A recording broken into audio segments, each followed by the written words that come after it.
encountered Death while skiing. The coffin Death was dragging contained the reason why Homer wet the bed. He struggled to chase after Death, but he noticed that the coffin was labeled marriage. Not wanting Marge to find out, he lied, saying there was nothing inside. At that moment, a cliff appeared ahead. The Simpson family was dragged off the cliff by Death, but since this was just a dream, they wouldn't actually die. Professor Frink then told them that because he had forgotten to install the latest system, if they died in the dream, they would also die in the real world.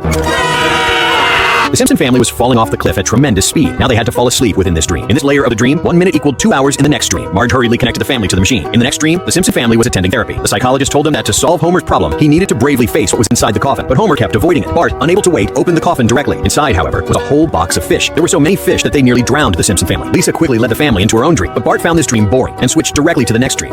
We never do my thing. This dream revealed Homer's deepest thoughts and desires. The people here were made of beer. Even the buildings were constructed from food. The enormous structures made Homer feel very small. Even the spare change in this fantasy store was made of bacon. Marge desperately wanted to find out why Homer wet the bed, but Homer was in no hurry. He even wanted to stay in this dream forever. I'm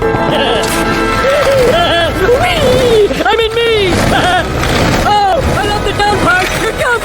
At that moment, the buildings began to collapse. Massive amounts of beer gushed out instantly. The Simpson family didn't have time to escape and were swept away. The beer flowed downstream, and ahead was a huge gear. Homer quickly used Moe to stick to the gear. At the critical moment, Death unexpectedly rescued them. It turned out she wasn't really Death, but Homer's mother. Mona existed only in Homer's dream, just like his hair. Mona led them to a theater. After watching the film, they could find out why Homer wet the bed. In the movie, Abe took Homer fishing. Because Homer was too excited, he kept jumping on the boat, causing it to capsize. They didn't catch a single fish, and after returning home, Mona left forever. Homer felt very guilty about this. Mona comforted Homer, saying he shouldn't feel guilty. Her departure wasn't only because of this incident. Homer's emotional knot was untied, and he would never wet the bed again. They woke up layer by layer from the dreams and returned to reality. Homer was very happy to touch the dry couch. Woohoo! I'm dry! Come on, everybody! Feel Daddy's underpants! We'll take your word for it. After going through so many layers of dreams, there were after effects. Sometimes they couldn't distinguish between reality and dreams, so they used a spinning top to tell the difference.